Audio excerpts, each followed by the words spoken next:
Hello my fellow humans, in this video I'm going to show you a step-by-step guide on exactly how to make and place a wooden double door in OnceHuman. So what you're going to do firstly of course is to click on B to be able to enter your building mode right here, and then right click on your mouse, and then we're going to click on structures right here. So on structures you're going to see, I'm just going to scroll down in here until I can see wall.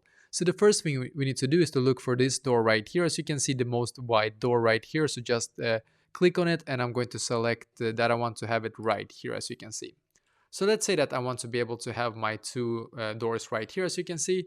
Now what we're going to do, I'm just going to go back, I'm going to click on B again, and then right click on my mouse. And then what I'm going to do now, I'm going to see if I can find it. So I'm going to click on, I think it's structures, if I remember. Oh, here it is, structures, then interior right here, I think. Actually, no, it isn't. Oh, it's attachments, sorry. So click on attachments, and then we're going to select the double doors right here, and I'm just going to enter them here. So I'm just going to go back. Let's see if this actually works. I'm going to see. And as you can see, there is my double doors, and this is basically exactly how to do this.